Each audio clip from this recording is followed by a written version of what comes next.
Assalamu alaikum, and I don't even know if I'm saying that correctly. But I thought I should let you folks know. First of all, you folks who encouraged me, and there were many of you who encouraged me to go to my local mosque on Friday, very wise. I think you actually knew I would take the Shahada and become a Muslim if I went, and you were right. And I am grateful, very, very grateful. If you saw my message earlier, the picture that I had in my mind of the mosque is one that's hanging on the wall on the inside. And it's something that this group, I don't know, and I don't mean any disrespect, but that is something that they're looking forward to building that.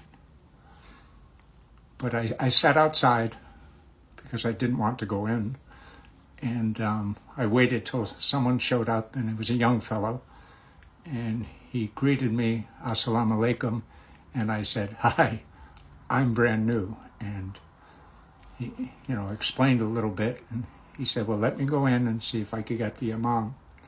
And please understand, I am as ignorant as I was before I took the Shahada, except now I feel that much more complete. We sat, this young fellow and this older fellow, and well, older, actually he was younger than me, but my age, and we sat and we talked, and they tried their best to teach me some terms, and I tried. I really tried. And the older of the two said, sit here, and so he said, we're just going to watch. He said, well, I'm just going to watch. And then a fellow got up there and started speaking, and most of it was in Arabic. I had no idea really what he was saying. But as he was speaking, the room became more full, and men, just men, more full. And then when he was finished, there were some things I understood. I understood about Palestinians, and I understood when he said, if a Muslim is hurt on the other side of the world, it hurts us. Those things I understood, but most of what he had to say, I had no idea. And then I guess it was prayer, but not knowing really what was going on. So all of the men are in the room, and they're prostrating according to, as a group, according to the direction, or forgive me again, I don't know what I'm talking about. But as that was happening, I felt emotion just rising up, and there were a couple times that I had to actually wipe some tears away.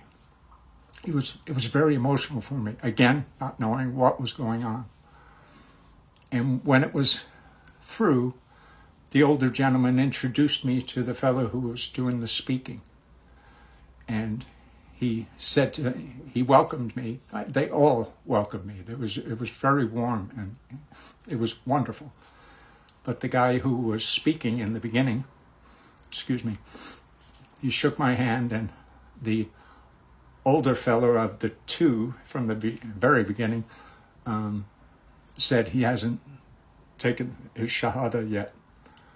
And the guys I was shaking his hand, but he just kind of went as if to say, to the other fellow, not to me, as if to say, oh no, this is going to happen.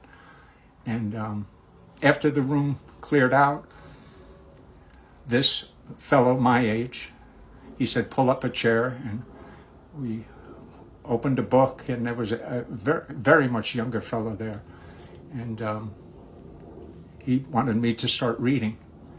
So I did, and I assume it was the Quran. I assume, but the book looked different, and the way it was set up was different, and it was Arabic and English, and so I really didn't know what I was reading.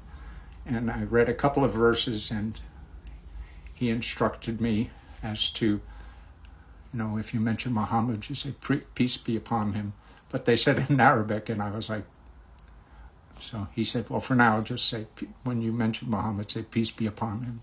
And I did, and we continued. And then I said, with all respect, sir, I said, I really need to get back home. And he said, okay. And he said, sure. And we exchanged phone numbers and prepared for the next time we would get together. And then he asked me, he didn't force me, he said, what about the Shahada? I said, my pride is keeping me from doing it. I said, I'm so ignorant of everything, I mean, the only thing I know is I'm supposed to pray 5 times a day and not to eat pork, but I don't even know when I'm supposed to pray, and I don't know what I'm supposed to say. So my ignorance is just abounding. And he didn't pressure me. He said, okay. And then I thought, no, Allah would not have brought me through all of this for me to turn away. And if the negative that I was feeling last night and this morning, if that negative energy, if I let that fester, I was afraid I was going to lose something. So I tapped the old fella on his leg, and I said, let's do this. Honestly, I can't remember what I said, but he had me say it at least 3 times, had me stumble through it at least 3 times. So today, I am a Muslim. But according to you folks, a lot of you folks, I've been a Muslim all along. So thank you.